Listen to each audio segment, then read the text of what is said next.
Hey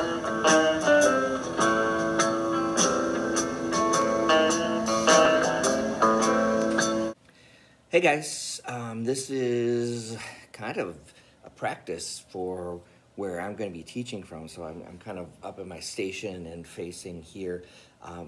Not necessarily a practice for you.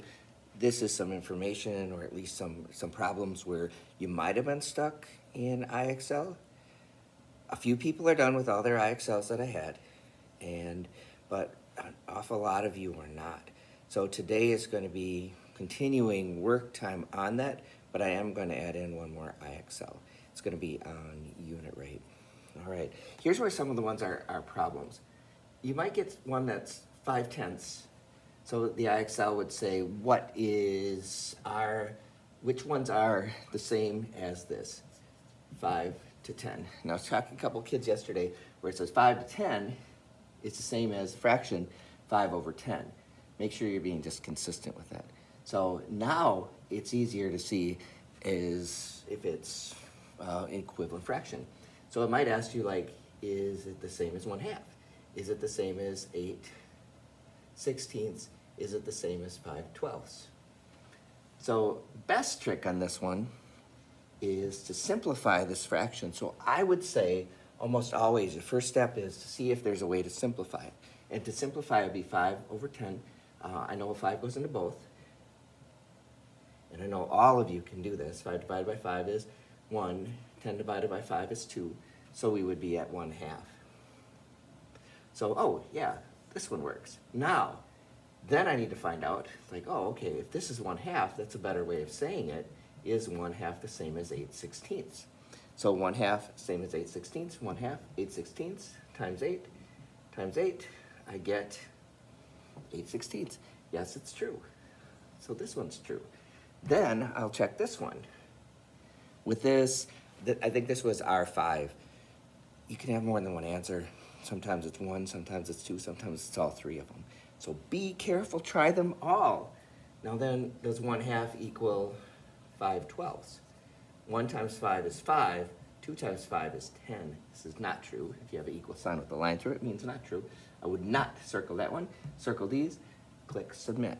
So on these ones, the really big trick is to simplify them first and then try them all.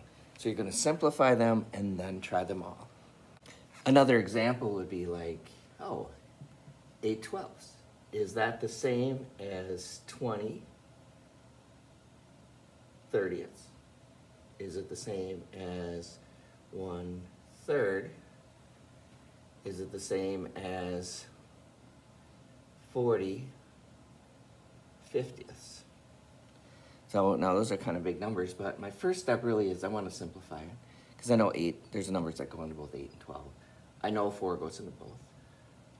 So 8 divided by 4 is 2, 12 divided by 4 is 3, it's 2/3.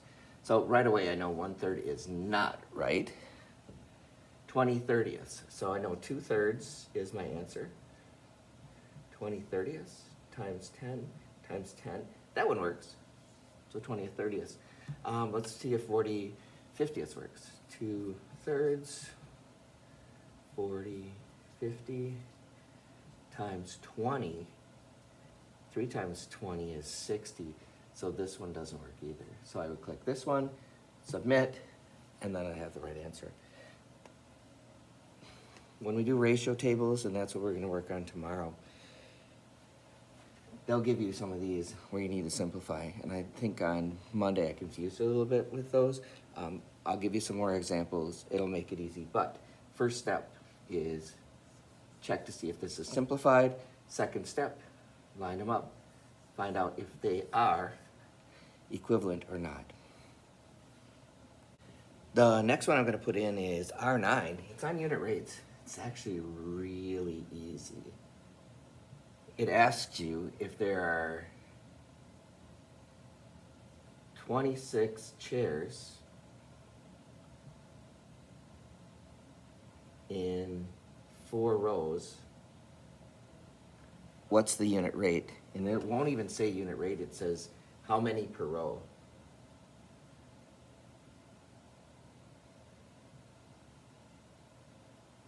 So it'll be 26 chairs in 4 rows. How many in each row?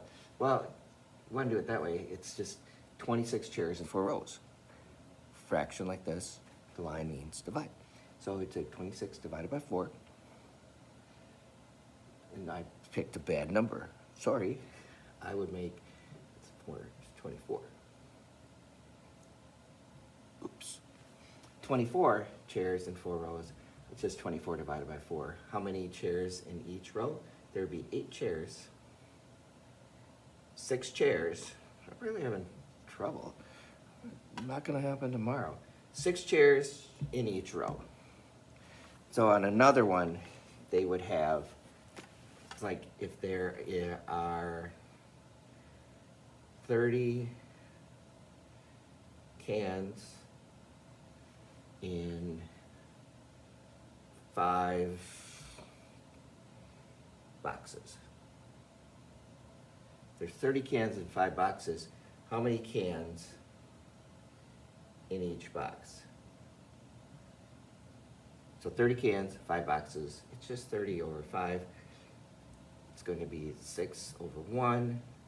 So that's how you get, it's a unit rate. You just divide them straight out, and you would get 5. You would get 6. 6 cans in each box.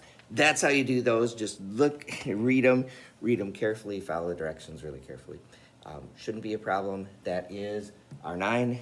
Add that to your assignments. And remember, everything has to be to 80, and keep it up. Keep working on that. That's your work for today. Please get it done.